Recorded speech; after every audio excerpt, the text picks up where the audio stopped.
He didn't belong there. That's what the manager said. You'll need to leave now, sir. This is a private event. The words cut through the room like broken glass. A man in his 80s stood quietly near the back wall of the banquet hall, his hands folded in front of him, trembling not from fear, but age. His coat was frayed at the cuffs, his shoes worn thin, yet he stood with a posture still too straight for someone so easily dismissed. No one spoke up, not at first. The crowd, a sea of suits, silk dresses, and smartphones, shifted uncomfortably in their seats. Some looked down, others avoided looking at all, but the old man didn't move, his eyes, faded but unyielding, fixed on a folded American flag displayed on a table at the front of the room. A tribute, a memorial, a son's life reduced to symbols and ceremony. And still, the manager's voice echoed louder, harder now. "Sir, I won't ask again. You're disrupting the service." His silence answered louder than words. No one had noticed him arrive. He had slipped in just as the keynote speaker began.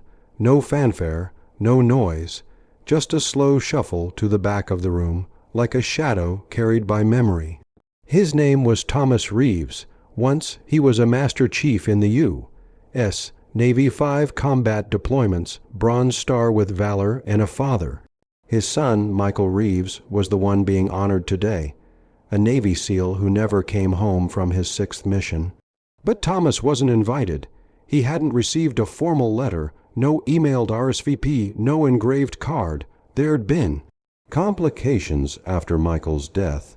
His son's widow had remarried quickly. The new husband, a defense contractor, moved swiftly to curate the guest list for today's remembrance event.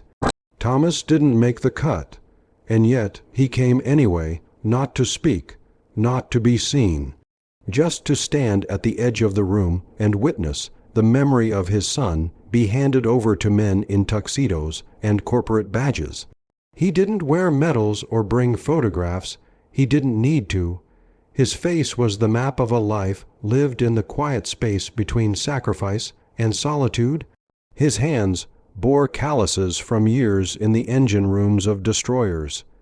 His back carried the weight of men he'd lifted out of combat zones, and his eyes, they carried the haunting burden of a father who had saluted his son's casket and then been asked to quietly move on. The disrespect began subtly, whispers, stares. A woman at the bar muttered something about homeless veterans. Then the manager came, tall, pressed suit, the kind of man who had never known war but wore power like a tailored glove. "Sir, this is a closed ceremony, guests only."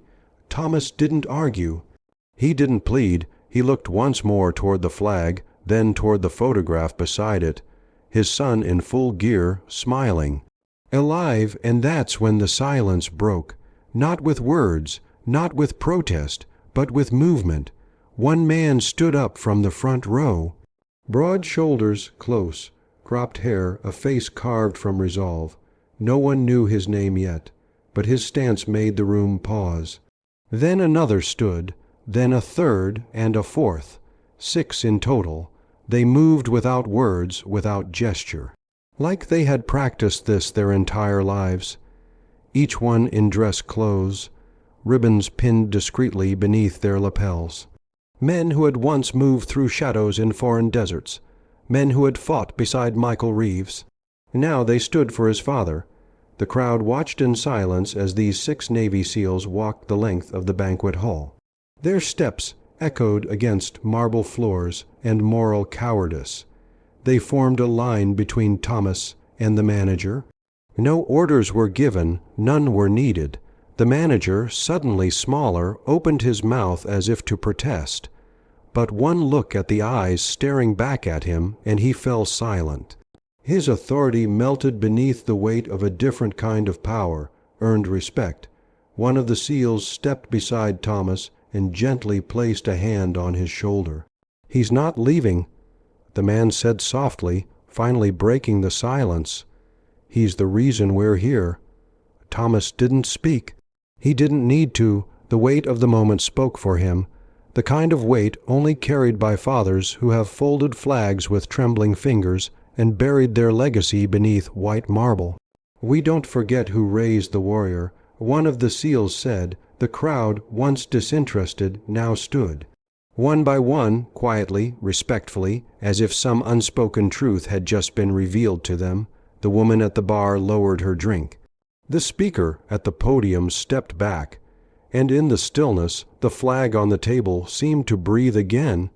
Not as a symbol, but as a son, he came in silence, he stood in silence, and through silence he reminded us what honor really looks like. The words were not part of any planned speech. They came from the oldest of the 6 seals, now speaking with tears in his voice. Some men speak loudest by never needing to raise their voice. Chief Reeves is one of those men. No one remembered the catered hors d'oeuvres, or the slide deck presentation, or the carefully rehearsed PR statements. But they remembered that moment, the moment the old man stood, and the warriors followed. As the event drew to a close, Thomas was the last to leave. The 6 seals escorted him, not because he needed help, but because they understood who he was, not just Michael's father, but a warrior in his own right, the man who built the man they had served beside.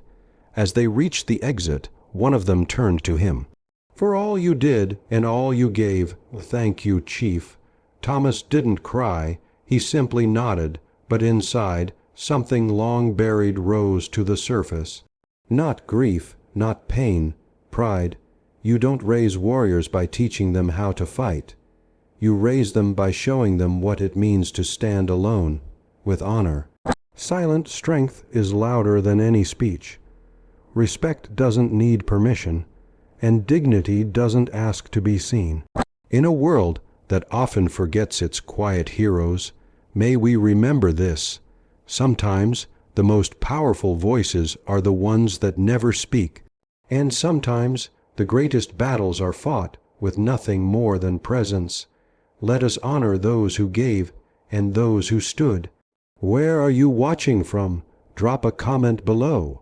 Share your thoughts, your stories, your salute.